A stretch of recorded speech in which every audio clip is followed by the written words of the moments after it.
Serat Sakajati, Bab 4, Ramuan Abal-abal. Efek mengejutkan, sore itu, langit desa diselimuti awan tipis. Angin membawa aroma tanah basah dari sawah yang baru diairi. Dari kejauhan, langkah kaki terdengar mendekat ke rumah bambu nenek. Seorang lelaki setengah baya muncul, tubuhnya kurus, wajahnya pucat, dan keringat dingin mengalir meski udara tidak panas. Di belakangnya, istrinya menuntun pelan, seakan setiap gerakan bisa membuat suaminya jatuh. "Assalamualaikum, Mbok," suara sang istri lirih, hampir seperti bisikan penuh harap. Nenek yang sedang menumbuk rempah berhenti. Ia menoleh, raut wajahnya berubah prihatin ketika melihat siapa yang datang.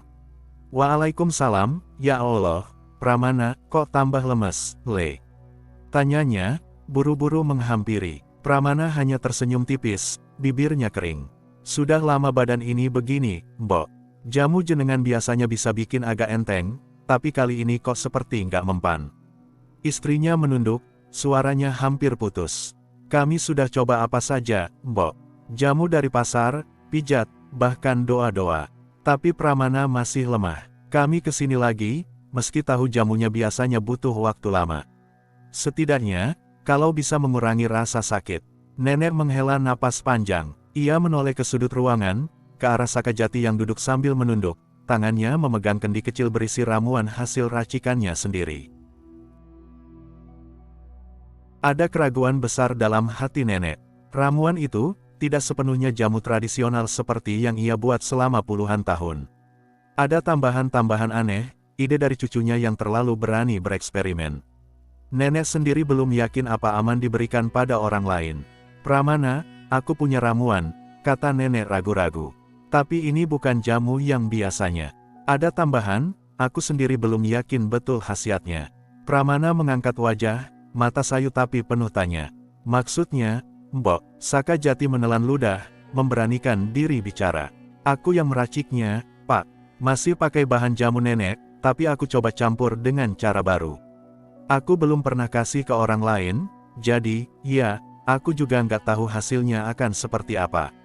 Nenek menimpali cepat, seolah ingin melindungi pasiennya. "Makanya aku ragu. Kalau ada apa-apa, aku takut, Le. Ramuan ini belum terbukti." Istri Pramana memandang bergantian antara nenek dan Sakajati. Ada ketakutan, tapi juga keputusasaan. "Mbok, kami sudah kehabisan cara. Kalau memang ada sedikit harapan, biarlah dicoba. Toh keadaannya begini saja, rasanya sudah berat sekali." Pramana, dengan suara pelan, menambahkan, "Kalau memang ada kemungkinan bisa sembuh lebih cepat, aku rela mencoba. Kalau tidak berhasil pun, ya sudah. Asal jangan membuat repot jenengan." Nenek terdiam, matanya basah. Ia menoleh ke Sakajati, seakan meminta kepastian yang tidak bisa ia temukan. Sakajati, meski jantungnya berdegup keras, mengangguk mantap. Suasana hening sejenak, hanya suara jangkrik dari luar rumah. Nenek akhirnya menghela napas panjang. "Ya sudah, kalau kalian benar-benar rela, aku akan kasih. Tapi, jangan salahkan aku kalau nanti ada apa-apa. Semua risiko kalian yang tanggung." Istri Pramana menggenggam tangan suaminya lebih erat, dan mereka sama-sama mengangguk. Keputusan sudah diambil. Di ruang bambu itu, sebuah langkah kecil namun penuh risiko baru saja dimulai. Nenek membuka kendi kecil berisi ramuan hasil racikan Sakajati. Aroma pekat segera memenuhi ruangan bambu itu. Bukan aroma jamu biasa, ada sesuatu yang lebih tajam, menempel di hidung, seperti perpaduan tanah basah dengan rempah yang terlalu lama dipanggang. Pramana berusaha duduk lebih tegak, meski tubuhnya masih lemas. Istrinya menyokong dari samping. Ia menatap cairan kecoklatan itu, alisnya sedikit mengerut. "Bau jamunya agak beda ya, Mbok." Nenek menelan ludah, ragu. "Iya, beda. Ini ada tambahan dari cucuku." Ia menoleh ke arah Sakajati, nada suaranya mengandung peringatan. "Masih bisa ditarik kembali kalau kau mau. Tidak usah dipaksa minum." Namun Pramana menggeleng pelan. "Tidak apa-apa, aku sudah siap." Daripada terus begini, suaranya serak, tapi penuh keteguhan orang yang sudah lama menderita. Nenek dengan hati-hati menuangkan ramuan itu ke dalam sebuah mangkuk tanah liat. Tangannya gemetar sedikit, membuat permukaan cairan bergetar. "Bismillah," bisiknya, lalu menyodorkan mangkuk itu kepada pasien. Pramana menerima, menghirup sedikit aromanya. Matanya terpejam sesaat, lalu ia meneguk perlahan. Begitu cairan menyentuh lidahnya, wajahnya langsung berubah. Matanya terbuka lebar, ekspresi terkejut. Ia menghentikan tegukan pertama, menahan cairan di mulut, lalu menelan dengan susah payah. "Kenapa, Le?" Suara nenek cepat, cemas. "Ada yang aneh. Rasanya gimana?" Pramana menoleh, terengah sebentar. Rasanya lebih kuat dari jamu biasanya. Ada rasa pahit yang menusuk sampai ke leher.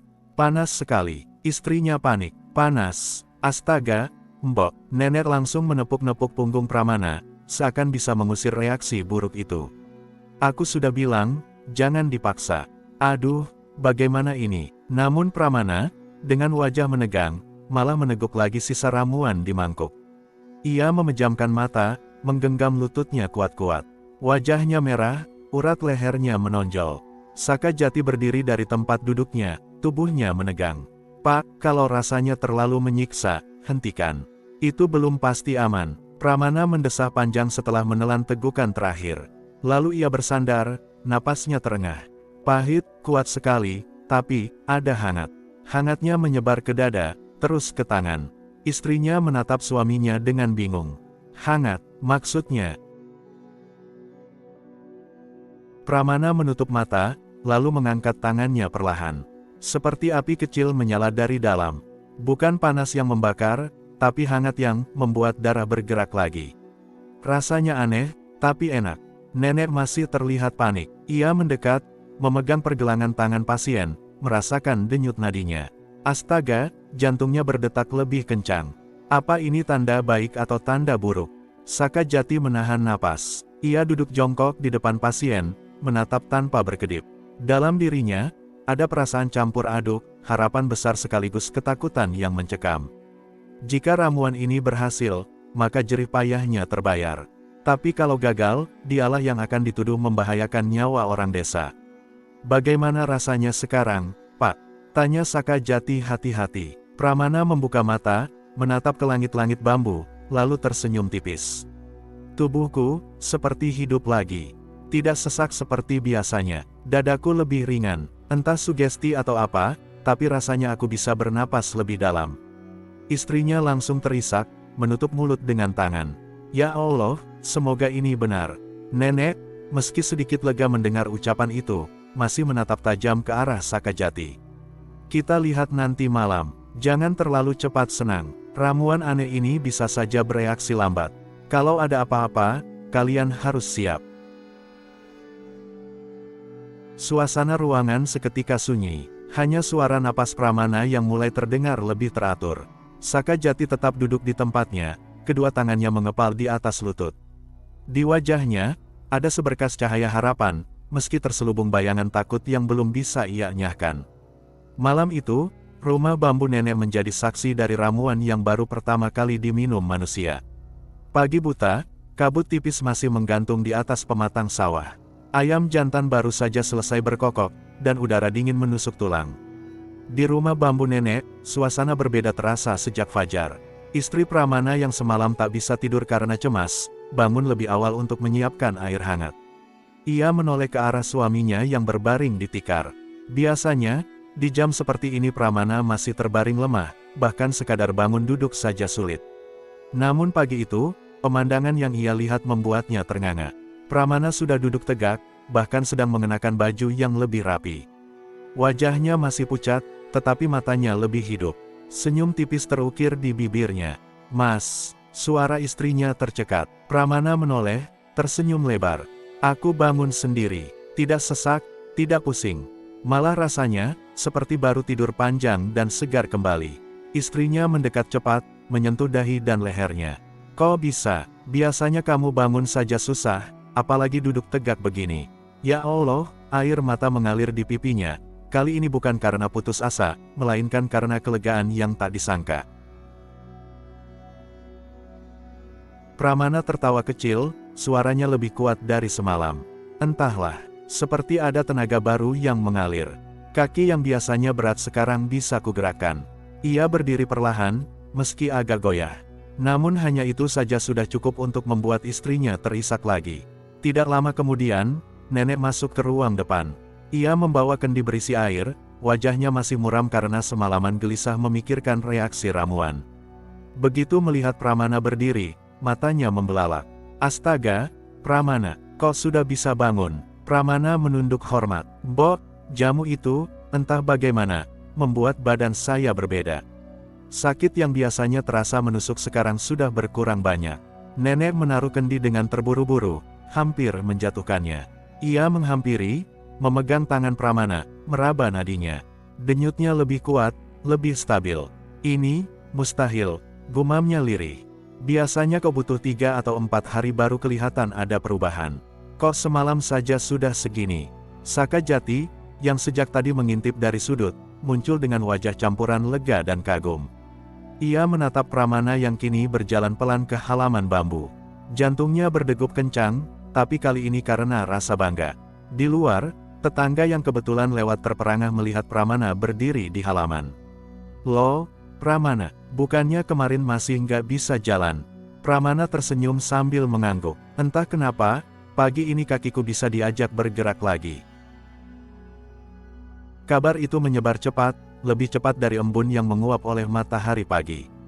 Beberapa tetangga mulai berdatangan, penasaran. Mereka melihat sendiri Pramana yang biasanya terbaring berminggu-minggu kini sudah mampu berjalan pelan, bahkan sempat bercakap-cakap dengan mereka. Istrinya terus menahan tangis bahagia, sementara nenek masih belum bisa menerima sepenuhnya. Ia berulang kali menggeleng, seakan ingin menolak kenyataan. Jamu itu, kok bisa seampuh ini? Apa jangan-jangan ada sesuatu yang salah? Sakajati berdiri di samping nenek, suaranya pelan tapi mantap. Mungkin memang caranya berbeda, Mbok. Tapi hasilnya, nyata. Nenek menatap cucunya lama. Ada kebanggaan tersembunyi, tapi juga ketakutan besar. Jika ramuan itu benar-benar bisa menyembuhkan lebih cepat, maka akan ada konsekuensi. Sementara itu, Pramana duduk kembali di bangku bambu luar rumah, tersenyum kepada orang-orang yang berdatangan. Rasanya aku bisa ikut ke sawah lagi beberapa hari ke depan, ucapnya ringan, membuat semua yang mendengar terkejut. Hari itu, rumah nenek bukan lagi sekadar tempat orang mencari jamu penawar sakit. Rumah itu mulai menjadi sumber kabar mengejutkan, sebuah ramuan aneh yang mampu memulihkan orang lebih cepat dari yang pernah mereka lihat. Dan di antara semua wajah yang tercengang, hanya Sakajati yang menatap ramuan ciptaannya dengan campuran rasa bangga sekaligus kebingungan. Ia tahu, sesuatu yang besar baru saja dimulai. Siang hari, matahari sudah tinggi. Suasana desa yang biasanya tenang kini mulai ramai dengan bisik-bisik. Kabar tentang Pramana yang bangkit lebih cepat dari sakitnya beredar ke warung, ke sawah, hingga ke perempatan jalan tempat orang berkumpul. Katanya semalam dia sudah hampir nggak kuat, tapi pagi ini bisa jalan sendiri, ujar seorang lelaki sambil menyeruput kopi di warung. Ah, mana mungkin, paling juga kebetulan, namanya orang sakit, kadang ada masa membaik sebentar, sahut yang lain, skeptis. Namun ada pula yang penasaran. Kalau benar karena jamu racikan Mbok Jamu dan cucunya, berarti beda sekali dari jamu biasanya. Aku jadi ingin coba. Bisikan-bisikan itu akhirnya berubah jadi langkah kaki. Satu demi satu warga mulai mendatangi rumah bambu nenek. Awalnya hanya beberapa orang yang sekadar ingin memastikan kabar. Tapi setelah mereka melihat langsung Pramana duduk di teras, bercakap dengan wajah lebih segar dari kemarin, rasa penasaran berubah jadi keyakinan. Benar, tuh, lihat sendiri, dia sudah bisa bicara lancar. Bahkan katanya besok mau ikut ke sawah. Mata-mata penuh keheranan menatap Sakajati, yang berdiri agak jauh, seolah menjadi pusat perhatian baru. Anak remaja yang biasanya hanya terlihat membantu nenek menumbuk rempah kini jadi buah bibir. Sore menjelang, halaman depan rumah bambu itu tak lagi sepi. 2, 3 orang lain mulai membawa keluarganya yang sakit. Ada yang menderita batuk menahun, ada yang kakinya sering nyeri karena usia. Mereka datang dengan wajah penuh harapan, meski sebagian masih ragu. Mbok, apa benar jamu aneh itu bisa bikin sembuh cepat? Kalau memang ada, saya ingin coba juga. Sudah lama bapak sakit, tidak ada yang manjur. Nenek terdiam di ambang pintu, menatap kerumunan. Hatinya terbelah. Di satu sisi, ia tak tega menolak orang-orang yang datang dengan wajah penuh harap. Di sisi lain, Ia tahu ramuan itu bukan jamu yang ia yakini selama puluhan tahun. Ada sesuatu yang asing, eksperimen cucunya yang bahkan ia sendiri belum pahami. Ramuan ini belum tentu aman, kata nenek dengan suara berat, mencoba menahan arus. Kalian semua harus tahu risikonya. Namun suara-suara memohon tak bisa dibendung. Bo, tolonglah. Kalau berhasil untuk Pramana, siapa tahu berhasil juga untuk kami. Saka Jati berdiri di samping nenek, merasakan tatapan puluhan mata desa tertuju padanya.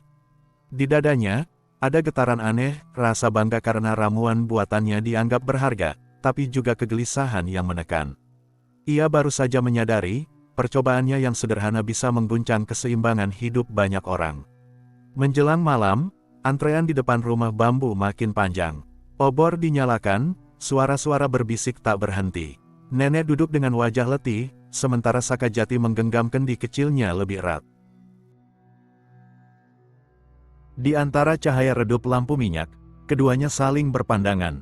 Nenek dengan mata penuh dilema, Saka Jati dengan mata yang mulai menyadari, ramuan aneh itu bukan sekadar percobaan anak muda, itu bisa menjadi awal dari perubahan besar, bukan hanya untuk dirinya dan nenek, tapi mungkin untuk seluruh desa.